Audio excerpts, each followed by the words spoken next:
Canal Patrio, voz e imagen de la sociedad civil.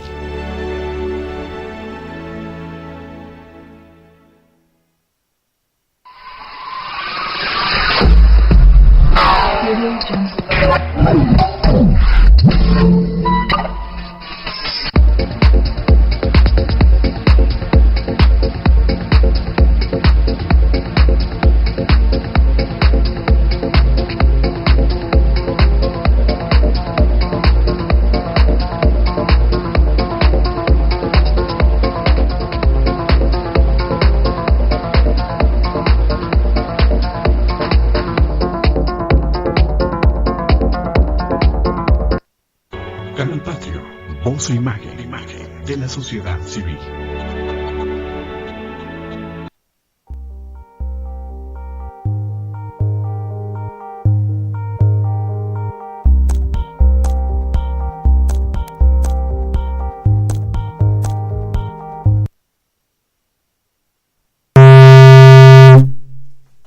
Hola, ¿qué tal? Buenas tardes. Soy Jesús Zapata en su programa Gestión Social. Los saludamos en este martes 1 de octubre de 2013. Gracias por estar con nosotros. Esperamos una gran participación de ustedes en el chat o a través de nuestros celulares. Le damos la cordial bienvenida, como siempre, a nuestro amigo, licenciado en Economía e historiador, Jesús Alberto Oliver Romero, quien la semana pasada abrió un tema muy interesante que fue la primera parte sobre magnetismo, clima, humedad en el desarrollo, con énfasis en México, y hoy vamos a la parte 2. Dado el interés que ustedes nos mostraron y toda la participación, nos ha llevado precisamente el día de hoy a invitar nuevamente a Jesús Alberto con este tema. Así que bienvenido, tocayo. Muchas gracias. Pues sí, en el programa pasado hicimos una introducción que nos llevó como una hora. Sí. Sobre cómo salió el hombre de África. Sí. ¿No? Del 160,000. Allá por el rumbo de Etiopía. De cómo de aquí se fue para acá, luego se fue para acá como en el 90,000, luego por acá salió como 60 y se vino costeando, llegó por acá, se vio Australia, llegó por acá por por la India, por el Tíbet, sí, cruzó para allá, también por acá hubo. Y dependiendo del clima, sí, hubo posibilidades de avanzar. Por ejemplo, en el 25,000 habíamos dicho que habían pasado por Beringia, sí, y habían atravesado, como Moisés en el Mar Rojo, por un pasillo glaciar hasta Filadelfia. ya. Y de ahí Filadelfia por el Golfo vinieron hasta el norte de Sudamérica, por ahí por donde están las Guayanas, por Brasil. Y poco a poco por ahí bajaron y luego subieron, y veíamos que en Nuevo México estaba la cultura Clovis en el 15,000. En fin, del 8,000 para acá es el Neolítico, porque es cuando se colapsa ya el hielo por todos lados. Ah, ya. Oye, tocayo, algo que nos llama mucho la atención es la geografía como la conocemos es relativamente estable. Vamos, no hay cambios bruscos en la geografía mundial, en el globo terráqueo. Pues al sí. menos que haya habido erupciones como Krakatoa. Bueno, aún así, digamos, de Sumer para acá, la Sí. historia, del mundo de la historia, que es de 6,000 y tantos años para acá, pues no se ha movido el mundo. O sea, la parte de la Tierra, lo que es el continente, los continentes, se han mantenido Es fijo. fijos. Hay un historiador francés, Pierre Vilar, muy bueno, que decía, la historia no solamente es la historia de lo que cambia, sino también de lo que permanece constante. Entonces, en realidad nos podemos referir a muchas cosas, pero la geografía es una constante. Sí. En cambio, como tú lo mencionaste desde la ocasión anterior, el clima es lo que permitió... Sí, es variable. Eso es variable. Y eso fue lo que permitió que el ser humano empezara a emigrar. Efectivamente. El clima es lo que ha determinado las posibilidades de que el hombre, en una edad de hielo, pudiera avanzar para aquí o para allá. Y no solamente eso, se determinaban las razas, como hemos visto, ¿no? Sí. En un lugar muy caluroso, hemos visto narices muy anchas. Sí. Porque la capacidad, la necesidad física de aspirar oxígeno se dificulta con el calor. En cambio, en las partes altas, sí, en Normandía, por allá, se ven las narices muy finas porque requiere calor. Entonces se conserva en un ambiente frío, más caliente. Funciona como un termostato la nariz. Y es verdad, o sea, vamos, si hablamos de las mujeres, vamos, una fisonomía fina, delicada. Pues sí, tiene que ver mucho con este calor extremo, ¿no? Veíamos que acá en la parte de India y Pakistán, que por el 59.000 se tiene registrado la explosión de un volcán Toba, hubo una capa de 5 a 6 metros de ceniza. De ceniza. Y si te fijas bien, esas razas son cetrinas. Son medio cenizos. Medio cenizos, sí. Color galloso, como dicen, ¿no? Sí. Y no necesariamente es por el sol, porque es un color muy especial, ¿no? Sí. Mira, qué comparación con el Popocatépetl. Porque aun cuando el Popocatépetl ha soltado mucha ceniza, y esa ceniza le llega mucho a Puebla, sí, se acumula ceniza, pero no a un grado tan impresionante. No, es otra cosa. Las azoteas, los carros, se ven, que sí también es una cantidad considerable de ceniza la del Popo. Sí, un día una de mis hermanas que vive en Arbarte, pues se amaneció muy mala porque había aspirado de ceniza. Aquí en la Ciudad de México. Aquí en el DF.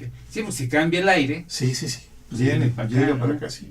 Y sí ha habido, no recuerdo si ha habido 2 o 3 momentos así de mucha ceniza aquí en la Ciudad de México. Así que los vehículos los ves cenizos. Sí, porque el Popocatépetl, bueno, cuando hubo la explosión del Chichonal, por la rotación de la Tierra, las cenizas del Chichonal llegaron a Rusia. ¿De dónde está el Chichonal? Allá en el nudo mixteco. Sí. Y llegaron hasta por acá. O sea, porque se fueron al espacio. Sí. Y con la rotación. Y el mundo gira. Sí. Entonces quedan como una nube. Entonces con la rotación y la inclinación llegaron a Rusia. Ya. Entonces sí es muy importante distinguir la influencia del clima, sí, a lo que algunas gentes hablan de un determinismo geográfico, porque eso no es tan asertivo, no es tan correcto, ¿no? El clima sí determina muchas cosas, muchas cultivos, ¿no? O sea, sí, si tú piensas en cacao, pues es un clima tropical. Claro. Si tú piensas en maíz, bueno, la cultura del maíz tropical.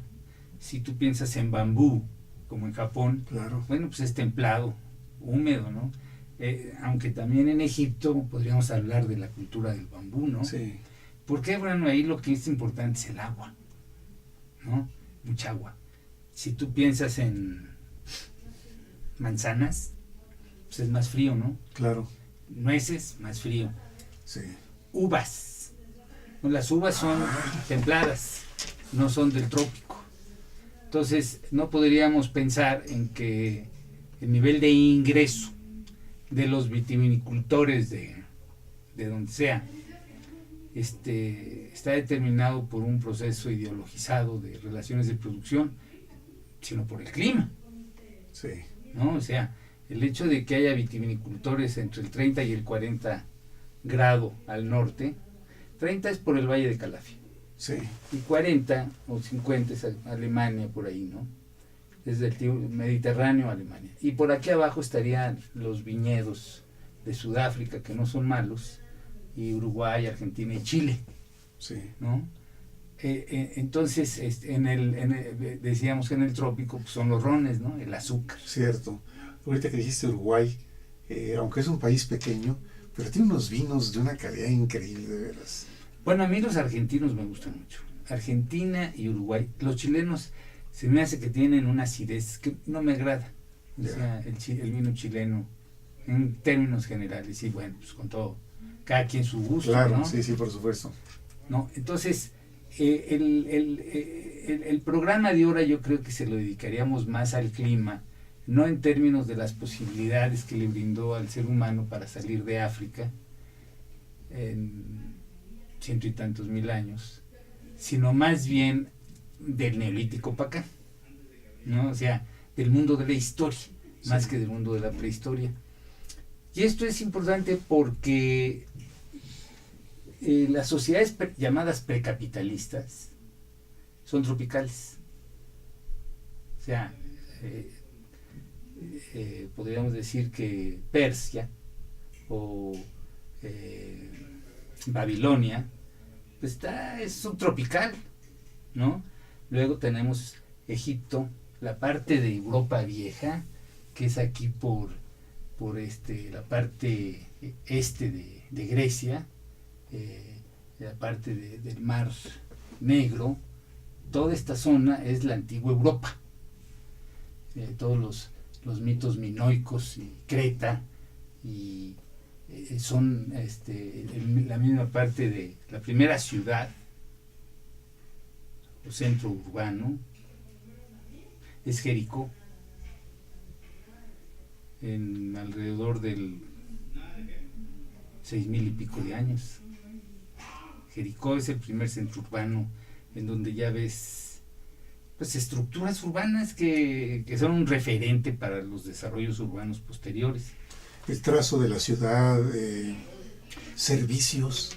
No, ya ahí ya empezamos, ya somos, digamos, estaríamos hablando de Pompeya, ya de ciudades mucho más modernas, ¿no? Esto de centros urbanos quiere decir, bueno, pues que tú ya ves templos, adoratorios, estructuras de poder.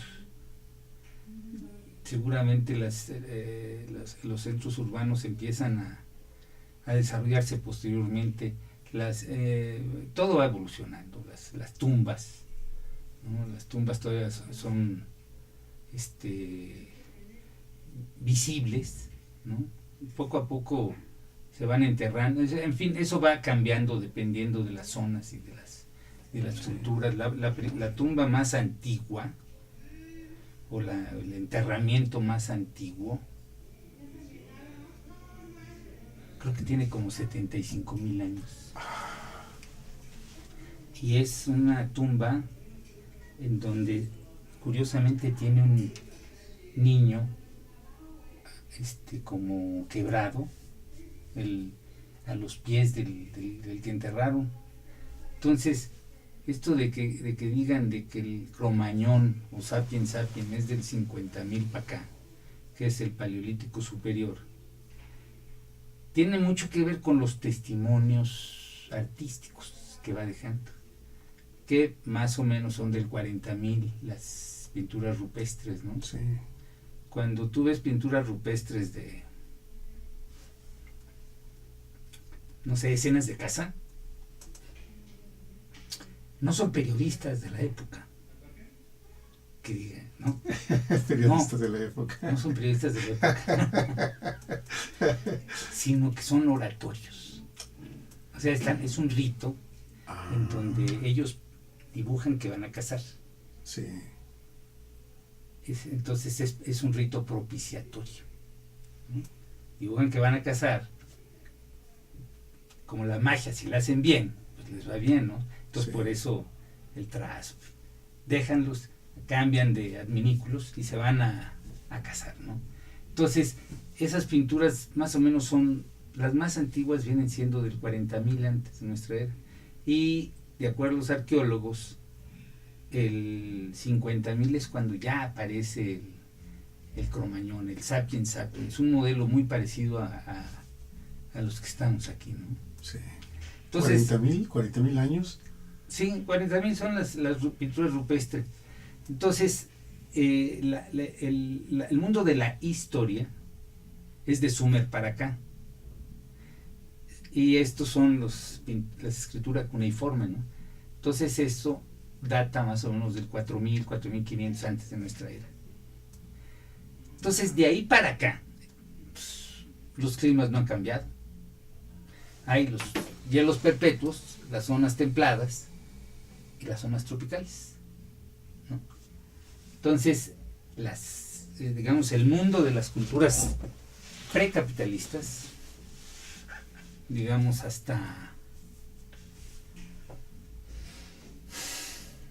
yo diría que hasta el mundo griego, básicamente son culturas tropicales.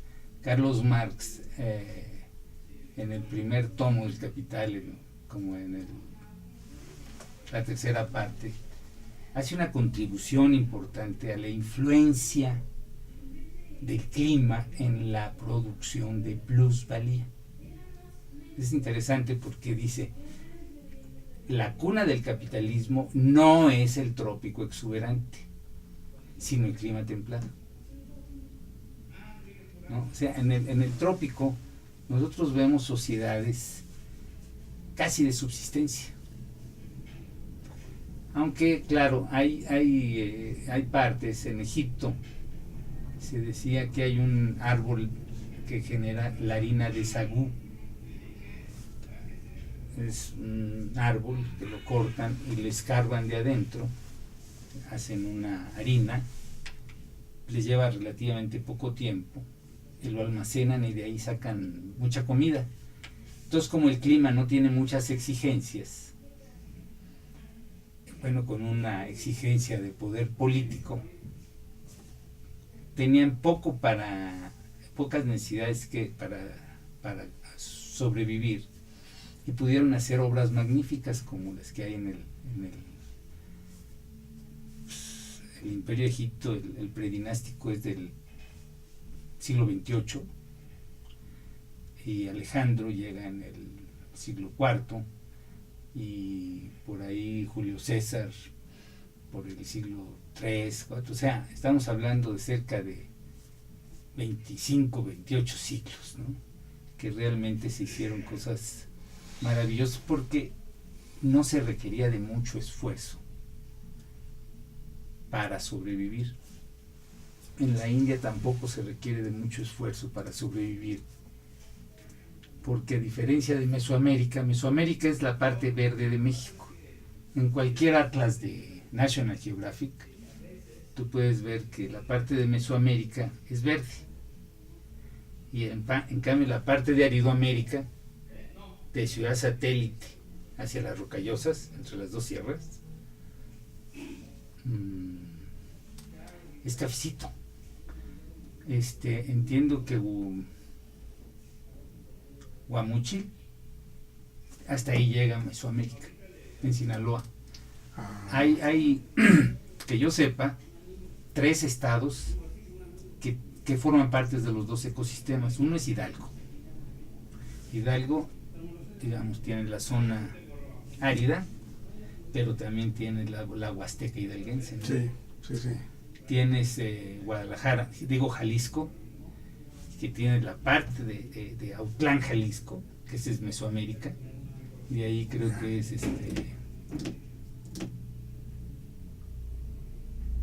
Carlos Santana. Claro, sí. ¿No? En cambio de los altos de Jalisco, ese es Aridoamérica, ¿no? Yeah. Y en Sinaloa, digamos, hasta Guamúchil es Mesoamérica, y tú ya ves Mochis, ya es plano, ya no hay sierra, ya es una escenografía prototípica de Aridoamérica.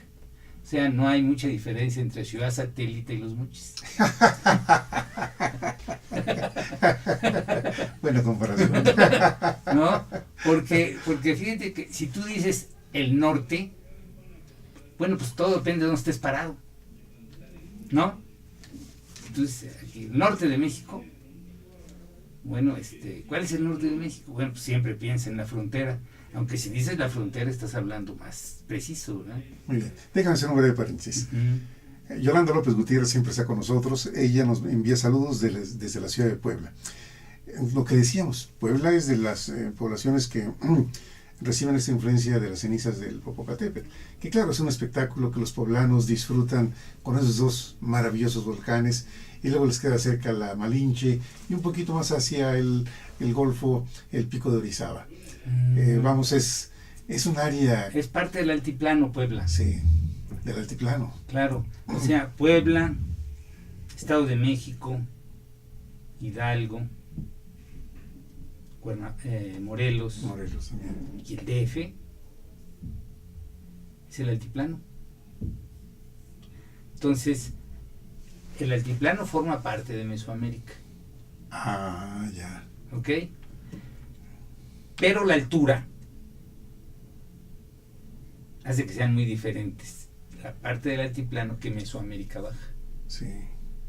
Y es muy interesante verlo cuando tienes estos elementos, cuando los ves en elecciones, en cuestiones políticas.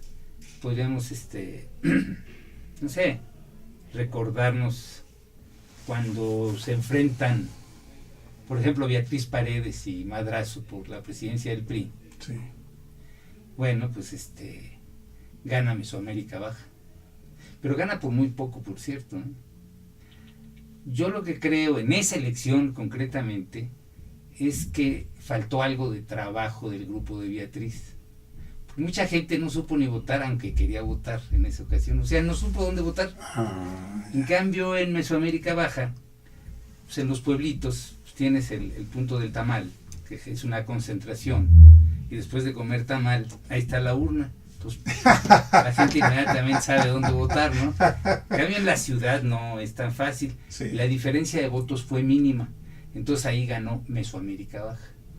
Ya. Cuando las elecciones de Fox, fíjate qué interesante, porque estuvieron en las finales La Bastida, que es de los Mochis, Sí. le hace Aridoamérica. Sí, sí. Y Fox es de Guanajuato, También Aridoamérica. Aridoamérica. Aridoamérica. Y Cárdenas es Michoacán, es de Mesoamérica. Ah, ya. Entonces, de alguna manera, la votación fue 84% a favor de Aridoamérica. Ah, ¿Ok? O sea, Cárdenas representó nada más 16 puntos. ¿Por qué? Porque la visión de México, a pesar de que en algún momento Marcos les pudo haber robado el corazón a los mesoamericanos, sí. pues lo que quieren es la modernidad. Y la modernidad la representaba Fox y La Bastida. Que por cierto ganaron Fox le ganó por una diferencia de 15 a 17 millones, ¿no?, de votos. Entonces es muy interesante. Por ejemplo, Salinas es un árido, su papá era de Nuevo León, ¿no? Sí. Pero entiendo que los de Gortari son de Michoacán, Ya. ¿no? Entonces es un nuevo mestizo, ¿no? Es un mestizo cultural. José Ángel Gurría, los Treviño son de Tamaulipas y los Gurría son de Tabasco, ¿no? Entonces ahí también es un aridohuache, porque ha vivido mucho en el DF, pero con raíces mesoamericanas, ¿no? Sí. Entonces yo diría que en la actualidad esos dos componentes culturales son muy importantes, pesan mucho en la conformación de la mentalidad del México contemporáneo.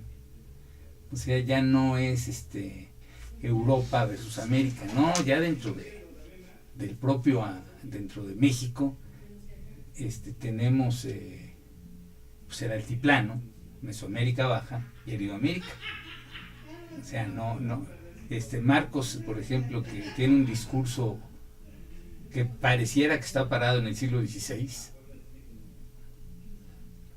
hizo el Zapatur en 2001, ¿no? ¿Te acuerdas? Sí. Y llegó como Alejandro Magno en Mesoamérica. Pero ya por Querétaro ya empezaron a salir chispas, ya no avanzó más en Aridoamérica.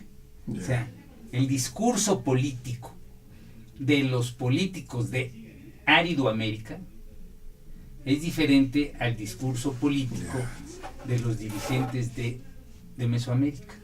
Oye, tocayo, nada más como una inquietud. ¿Qué tanto los políticos saben de todo esto? Vamos, se mete con profundidad a conocer, porque un discurso en Michoacán es diferente a un discurso en Nuevo León. No, o a lo mejor los conceptos son lo mismo, pero la manera de expresarlo. Sí, pero es lógico lo que estamos planteando, ¿no? O sea, no, mira, políticos conocidos que sean mesoamericanos son Tomás Garrido Canaval, que era de origen chapaneco, pero brilló en Tabasco en la época de Calles, ¿no? Pero todavía duró con Cárdenas, que Carlos Martínez Assad publicó un trabajo que se llama El Laboratorio de la Revolución Mexicana, porque eso fue lo que dijo Cárdenas cuando llegó al Tabasco de Tomás Garrido Canaval, ¿no? Y tú llegas a Villahermosa y el prohombre de Tabasco es Tomás Garrido Canaval. Como cuando llegas a Oaxaca y sientas en el kiosco del centro que por ahí anda Porfirio Díaz y Benito Juárez caminando, ¿no? Sí. Cada entidad tiene su prohombre, ¿no? Sí. Entonces, el discurso, bueno, las revoluciones, fíjate, la revolución en Inglaterra, de ahí la ciudad se le impone al campo. Lo mismo en Francia, lo mismo en Japón, lo mismo en la Guerra de Secesión norteamericana. La ciudad se impone al campo. Las ideas de la ciudad. En la Revolución Mexicana, o la llamada Revolución Mexicana, lo que se conoce como Revolución Mexicana, sí, yo diría que la primera etapa, la de Aridoamérica, bueno, las ideas de Aridoamérica son más bien, tienen muy enfrente el agricultor norteamericano. Sí. O sea, Madero pues es un agricultor, Obregón es un agricultor exitoso. Sí. Cuando vemos la revolución rusa, soviética, son los obreros de las metalurgias los que le imponen al campo la colectivización. Ya. Ahí fue así. Y aquí en México, después de la revolución de Aridoamérica, viene la Guerra Cristera. Fíjate que la Guerra Cristera, yo pienso que es el parteaguas entre la revolución de Aridoamérica y la de Mesoamérica, porque llega un general exitoso que se llama Lázaro Cárdenas, que sale de la Guerra Cristera, ¿no? Entonces, a partir Cárdenas deja una huella profunda en la historia del siglo XX de México, deja muchísimas instituciones de ese tiempo, y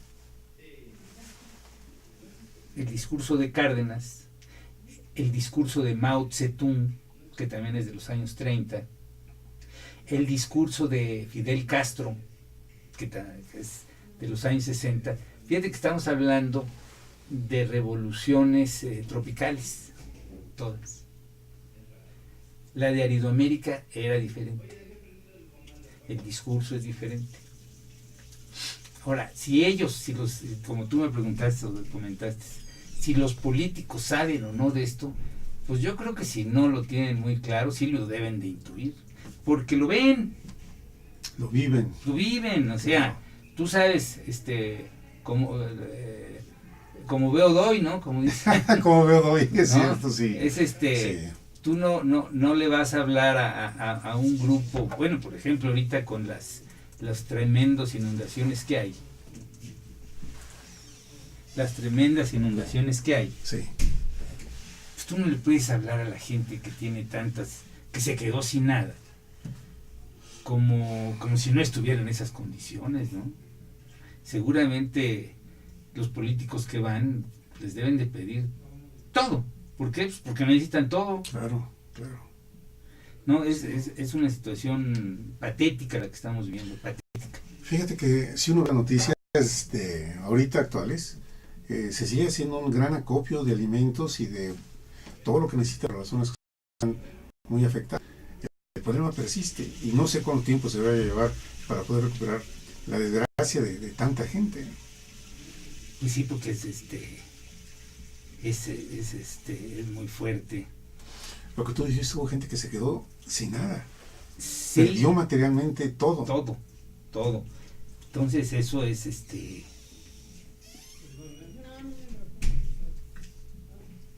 es muy difícil de medir, de manejar, yo creo que el gobierno actual, el sexenio, la administración seccional actual,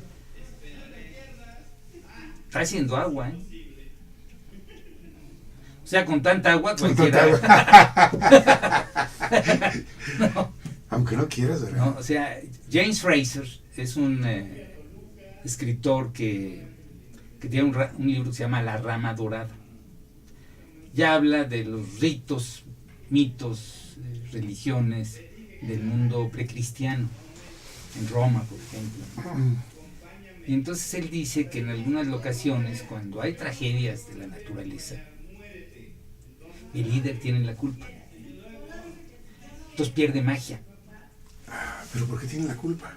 Bueno, pues te estoy diciendo que sí, eso dice Fraser, ¿no? O sea, porque de alguna manera es el líder del grupo, ¿no? Sí. Entonces, si en un momento determinado todo el grupo le va mal, bueno, pues el líder pierde magia, pierde carisma. Ortiz Mena decía que no había buen secretario de Hacienda si no había buenas lluvias. ¿No? Pero aquí se pasó de tueste, ¿no? Sí, llovió mucho. Aquí en México el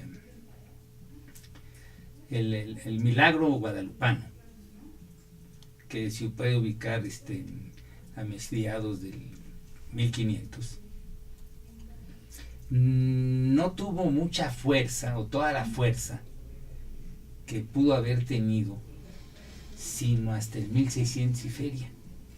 Y tuvo mucho que ver la inundación de la Ciudad de México. Ya. O sea, tú sabes que a muchos santos se les pide agua, que sea propiciatorio, ¿no? Sí. A los santos se les piden cosas, ¿no? Entonces, aquí en México, a la Virgen de los Remedios y a la Virgen del Pilar se les pedía el agua. Incluso la Virgen del Pilar se ponía cerca de magueyes, en la escenografía, ¿no? Entonces la Virgen de Guadalupe, desde ese diciembre, ya no debe de llover, ¿no? Entonces podríamos pensar que es, bueno, ya para el fin del ciclo húmedo, pero si se inunda la ciudad, pierde magia. Entonces de repente hay un par de criollos a mediados del 1600, uno es el bachiller Miguel Sánchez, que es el evangelista, ¿no? Que en el base del Nicanopogua del indio Valeriano, Tlatelolca, 1556, escribe lo que conocemos del milagro, ¿no? Pero 2 años después, Carlos Lazo de la Vega, que era matemático, lo traduce al náhuatl. Entonces son 2 criollos en la Nueva España, en un mundo estamental, en donde David, creo que es Brading, es un inglés que escribió un libro, El nacionalismo mexicano, dice que ahí está el proto-nacionalismo mexicano, pero una inundación hace que no tenga toda la fuerza que pudo haber tenido a finales del siglo XVI, sino que se presenta en base a una campaña de 2 criollos que dicen, va a ser la Virgen de aquí local, porque habían muchas imágenes, carmelitas, agustinas, franciscanas, muchísimas imágenes. Es de Serge Grushinsky, del Instituto Nacional de la Investigación Francesa. Escribió un libro muy bueno, es el mejor que yo conozco, que se llama La Guerra de las Imágenes, de Cristóbal Colón a Blade Runner, así se llama el libro. Es del Fondo de Cultura Económica y es un librazo. Él tiene estas fechas precisadas, es un libro de historia, ¿no? Por eso las fechas son tan puntuales, ¿no? Sí. Entonces, para mí es una anécdota, ¿no? De que sea una inundación la que en un momento determinado hizo que como que perdiera magia, ¿no? Y por eso te decía yo que la administración actual está haciendo agua. Digo, en toda la extensión de la palabra, ¿no? Y más, como habíamos planteado aquí, pues no hay más que clase media y clase política. Y la reforma fiscal no es dirigida a la clase política. O sea, los ricos, como han dicho por ahí, cuando compran un carro, van y lo compran, no requieren créditos. Y si tú le pones el IVA al crédito, pues no es para los ricos exactamente, ¿no? Entonces la reforma fiscal también está muy cuestionada. Y es que ya el modelo económico en México también ya está haciendo chispas. Hay muchas cosas que ya son anacrónicas y sobreviven, ¿no? Una de ellas es el ejido y otro es la educación, que bueno, pues es inadministrable y tiene todos los problemas. Son dos de las cosas que realmente se les está complicando mucho a la clase política, y no se ve que, porque no todo se arregla a través del flujo de caja, del ingreso-gasto o de políticas contracíclicas, ¿no? Hay que modificar la estructura del país para que las turbinas se enciendan, y un país con una clase media atorada, o que no la dejan trabajar, o que está prohibido que entre al campo, o que no hay estímulos para que entre al campo, o que no hay estímulos para que permita financiar la educación, porque son cotos privados del Estado. Pues llega un momento que un Estado pobre pues no puede financiar ni bien ni la educación, ni puede tener políticas de ciencia y tecnología, ni puede echar para adelante una buena proporción del campo, ¿no? Entonces, nuestra mentalidad tiene mucho que ver con el clima. Las zonas tropicales, como te decía, son las que tienen paradigmas de sobrevivencia más antiguos, porque son del Neolítico. Si tú te agarras una avioneta, te vas a pasear por Mesoamérica a una altura de 100 o 200 metros, vas a ver que lo que predomina en un grosso modo 60% de la imagen van a ser unidades de producción de subsistencia: maíz, chile y frijol. Y si hay maíz, chile y frijol, el cuate vive. Claro. Y si eso vale 1 o 2 salarios mínimos, a él lo tiene sin cuidado, porque esos son números del INEGI. A él tiene maíz. El problema es cuando no tiene maíz, chile y frijol, que ya no vive. Ahora, el problema es que estas sociedades son acapitalistas, pero ya consumen Coca-Cola, Sabritas, sí. Y con la televisión y los radios, todo esto, ven los tenis Nike, ¿no? Entonces, hay una serie de cosas que el efecto de demostración son como nuestros cubanos, ¿no? O sea, este 60% de ejidatarios de subsistencia, pues nada más ven pasar todo, ¿no? Y son muy proclives a que penetre las organizaciones criminales en este tipo de zonas, ¿verdad? Entonces, sí, yo creo que en México tenemos que cambiar algunas cosas. Y bueno, los dinosaurios de la política de antes dice, bueno, nosotros tomamos esto por las armas y por las armas nos lo habrán de quitar. A mí me parece que eso es muy rupestre. O sea, eso es decir, no estamos dispuestos a reflexionar, no estamos dispuestos a superar, y bueno, pues el país tiene una gran cantidad de chicos y chicas que estamos perdiendo un bono demográfico, sí, que no tienen trabajo, ¿no? Fíjate, tocayo, la Coordinadora Nacional de Trabajadores de la Educación tiene una representación muy importante, Oaxaca, la sección 22. Como aquí nos lo dijo, tuve 2 invitados en días pasados, uh-huh, de la coordinadora, uno de ellos inclusive con maestría en educación. Él la hizo allá en la Universidad de La Salle en Puebla. Y Él nos explicó aquí, porque inclusive sacó su credencial, él dice, nosotros somos del Sindicato Nacional de Trabajadores de la Educación, pero dentro del sindicato se generó una corriente democrática que es la Coordinadora Nacional de Trabajadores de la Educación. Y lo cierto es que aquí, de las representaciones del país, en todo este plantón que han tenido aquí en la Ciudad de México, el grupo más representativo es el de la sección 22 de Oaxaca, Mesoamérica. Y entonces, parece que el discurso entre los que son de zonas áridas es diferente, aún en el propio gobierno. No logran entenderse. No hay armonía en el discurso. No tenemos ese es un problema que, pues quién sabe cómo se va a resolver, porque así somos. O sea, nosotros somos como Vietnam del Norte y Vietnam del Sur, Sí. Corea del Norte y Corea del Sur. O sea, nosotros tenemos a Mesoamérica y Aridoamérica. Sí. Y somos totalmente diferentes. Historia diferente, geografía diferente, cocina diferente, razas diferentes, todo diferente.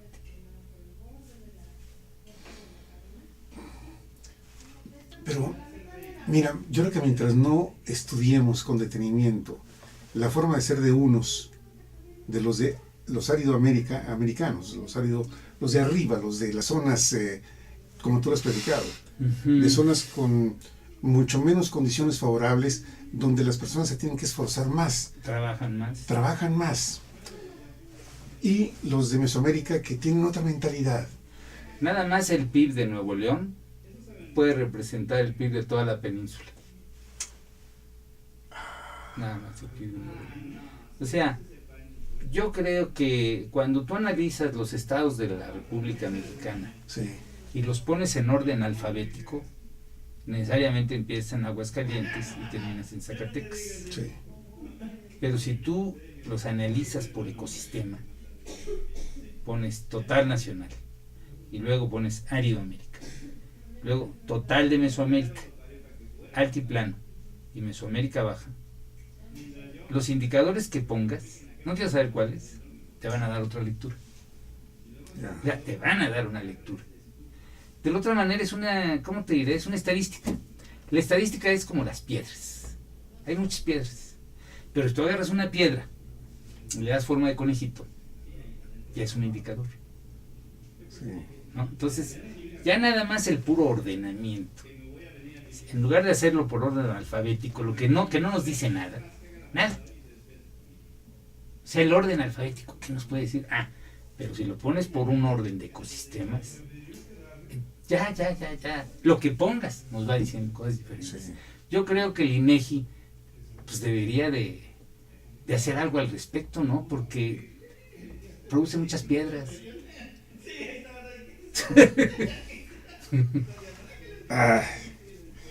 Oye, tocayo, el clima, como tú lo mencionaste desde el principio, tiene mucho más importancia de la que nos podemos imaginar. Toda la importancia.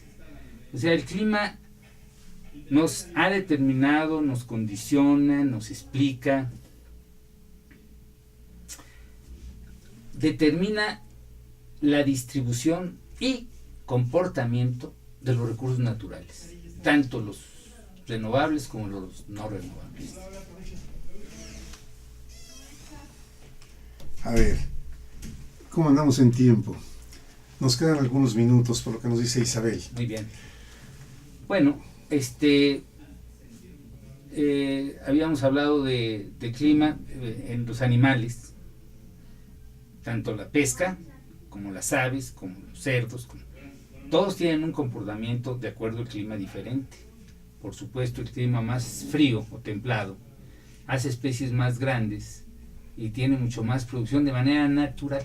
Sí. ¿No? De manera natural, o sea, en todas las poblaciones que viven en zonas templadas, por eso Marx hablaba de la producción del capitalismo. La mercancía es algo que produces no para consumir, sino para intercambiar. Entonces el clima templado, de manera natural, ¿Te puedes ir un poquito para acá, tocayo? Okay. de manera natural, produce más mercancías que los climas de subsistencia, que los climas tropicales.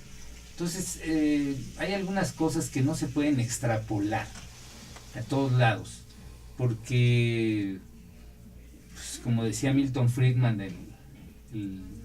uno de los ideólogos de la escuela monetarista, ¿cuánto cuesta un lápiz? O sea, hay muchísimas tecnologías y dependiendo de la zona de extracción de la goma, va a ser diferente el costo, va a ser diferente la tasa de ganancia, las utilidades, etcétera. Y luego seguimos con el metal, y luego seguimos con la madera, y luego seguimos con el carbón. Entonces él dice, ¿quién sabe cuánto cuesta un lápiz? Entonces, hacer extensiva, digamos, tasas de plusvalía o tasas de ganancia es muy diferente en diferentes zonas. Marx decía que el obrero inglés, porque él vivió en Londres, ¿ya? Decía que consumía el 60% de lo que producía. Quiere decir que hablaba de una tasa de ganancia o de plusvalía del 40%. Y cuando se refería al indoamericano, decía que consumía el 99% de lo que producía. O sea, que no tenía excedente, no tenía gran ahorro, no era muy explotable. Entonces, yo pienso que los climas tienen mucho que ver con todo. O sea, Heródoto decía que la historia tenía dos grandes columnas. Uno era la geografía y otro era el suceso, la historicidad, la secuencia. Pero yo, aparte de la geografía, pondría el clima. Lo digo aparte porque, pues sí, en la época del mundo de Heródoto, bueno, pues la geografía estaba muy especificada, no era tan vasta, ¿no? En cambio, estamos hablando del siglo, Heródoto creo que era el siglo VIII, antes de nuestra era, del mundo, pues no es ni siquiera es antes del clásico, ¿no? Protoclásico, ¿no? Pero era geografía y el suceso, la historia, ¿no? La fechación, la datación. Pero yo creo que el clima es fundamental para explicarnos las diferentes especies, los íconos de los mitos. Te decía yo que el lobo es de Grecia a Portugal y a las estepas, pero el tigre será en Malasia, el zorro en China, acá por Tabasco y el Guerrero está el jaguar, sí, ¿no? En el norte está el águila, ¿no? Entonces por acá en África el león. Fíjate cómo las culturas más antiguas, pues, son de África. Entonces tú ves que antes del lobo está la esfinge, que tiene patas de león, ¿no? Como que el león es el hermano mayor del lobo, ¿no? Sí. Me has hecho pensar en dos cosas respecto del clima. Se dice que en la batalla de Puebla llovió torrencialmente, ajá, que los franceses no pudieron mover sus cañones. No sé si tienes alguna referencia de la batalla. Perdió movilidad, no, bueno, no tengo ese dato, pero es muy interesante lo que comentas, sí, ¿no? Vamos, alguien de Puebla me llegó a comentar eso. Es que pasó, fue un hecho natural que favoreció lógicamente al ejército mexicano. Sí. Yo no sé cómo está registrado en la historia, pero se dice que llovió torrencialmente. Los franceses no pudieron avanzar sobre el lodo, no pudieron con los cañones. No, y los franceses también. Bueno, claro, Bonaparte. ¿Verdad? Claro. Y los alemanes también, el frío los puso parejos. En el caso de Hitler, fue el clima hacia Rusia que vamos. Es innegable, pero en los años 60 se negó. Porque el estalinismo, el dogmatismo y el mecanicismo dominaban la escena intelectual del país. Entonces, yo creo que mi persistencia de estudiar el clima es una reacción a mi pasada por esta vida en los años 68 particularmente, ¿no? Sí. El año de 68 todo el mundo lo tiene como el año negro, pero en realidad fue un año a todo dar. Fue un año padrísimo. Yeah. Los cuates que venían del interior de la República se quedaban a las guardias en la universidad. Sí. Y bueno, pues para la gente que venía del interior de la República, aparte del paseo obligado por San Juan de Letrán los domingos, bueno, pues también estaba la universidad, y con las chicas que se quedaban también de provincia y que no tenían a quien pedirle permiso, pues eran los comités de lucha, ¿no? Entonces, era muy padre esto. O sea, es una época que tiene de todo y que, bueno, desde mi punto de vista, es un coletazo de la Guerra Fría, ¿no? Sí. Hay muchas cosas que las queremos ver a partir de los héroes de la localidad, ¿no? O sea, todo pareciera que el bazucazo en la prepa Isaac Ochoterena desata el 68. Eso es, ¿cómo te diré? Eso es demasiado sencillo.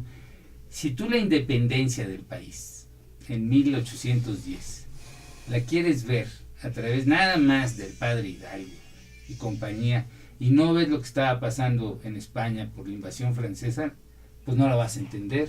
Sí. Un minuto para cerrar el programa. La Revolución Mexicana es lo mismo, y el 68 es lo mismo. El 68 es el conflicto este-oeste. El conflicto, ya estaba Mao Zedong, ya estaba la invasión a Checoslovaquia, ya estaba Ho Chi Minh, ya había pasado el movimiento de los maestros. Díaz Ordaz había estado como secretario de Gobernación en Cuba cuando López Mateos era López Paseos, y era el que realmente estaba involucrado en el problema oeste, y cuando llegó a la presidencia, él estaba con esa fijación. Los hippies son también, ya estaban en eso. Entonces es multicausal el aspecto poblacional, que haya una buena cantidad de gentes de raza asiática. Aquí y en California también lo explica, y en Francia también había mucho vietnamita, ¿no? Entonces el mayo francés está antes del octubre de aquí de México. Entonces, repito, ver el 68 nada más a través de los conflictos locales, a mí se me hace muy naif, muy ingenuo, y bueno, todo el mundo tiene derecho a decir su dicho, ¿no? Claro, claro. Pues siempre nos traes temas muy interesantes, tocayo, que además nos hacen pensar en muchas cosas. Qué bueno. Históricas. Habría que leer más historia. Creo que no estamos muy acostumbrados a leer historia. Vamos, en términos generales. Y la otra cuestión es las reflexiones sobre el presente, en el mundo, en México, y con temas que no son el tema cotidiano de conversación. Todo eso que tú nos has expresado. Isabel, hemos llegado al final del programa. Bueno, tocayo, muy agradecido en esta ocasión, como siempre. Muchas gracias a ustedes, a Canal Patrio. Sí. Esta voz de la sociedad civil. Sí. Me parece que está tomando su lugar en el ciberespacio. Gracias. Pues mira, estamos siendo constantes. Uh-huh. El día 12 de octubre cumplimos ya 4 años con el programa al aire, en internet. 4 años. Les agradecemos mucho su participación con nosotros, su presencia. Gracias, Isabel Villaseñor.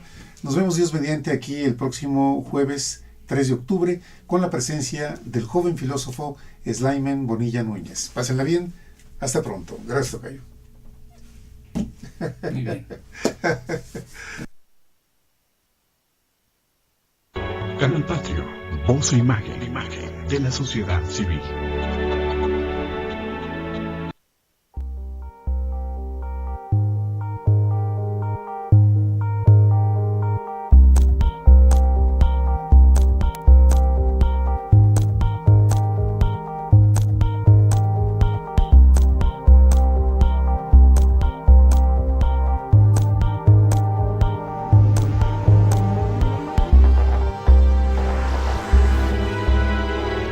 Canal Patrio, voz e imagen de la sociedad civil.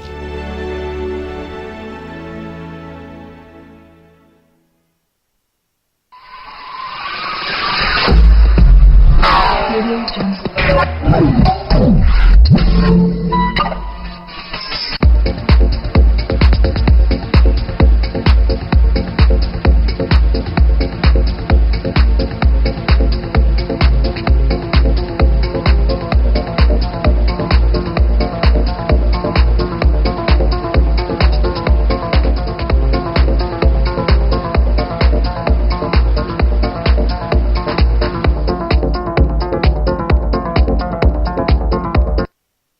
Canal Patrio, voz e imagen de la sociedad civil.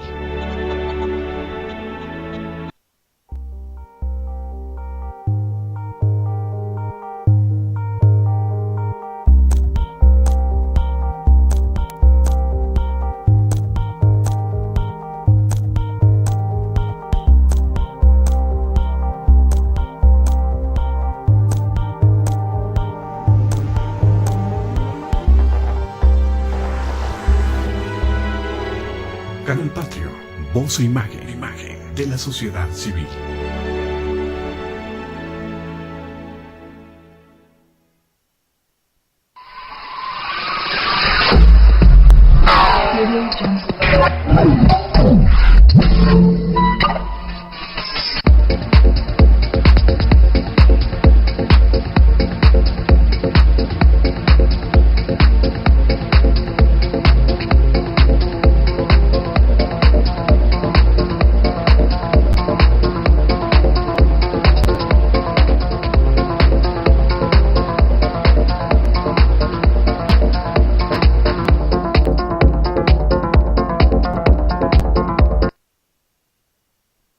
Canal Patrio, voz e imagen de la sociedad civil.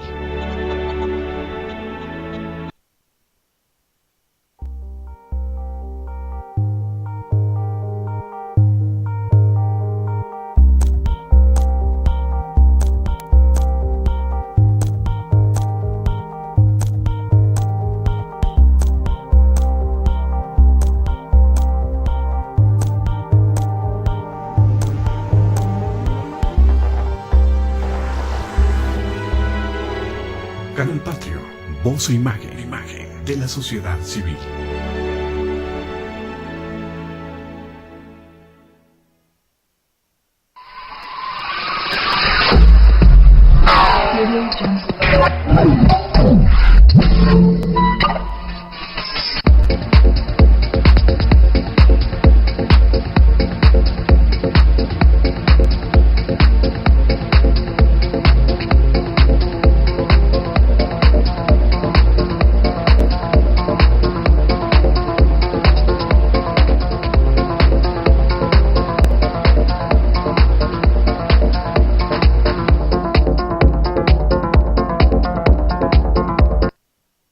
Canal Patrio, voz e imagen de la sociedad civil.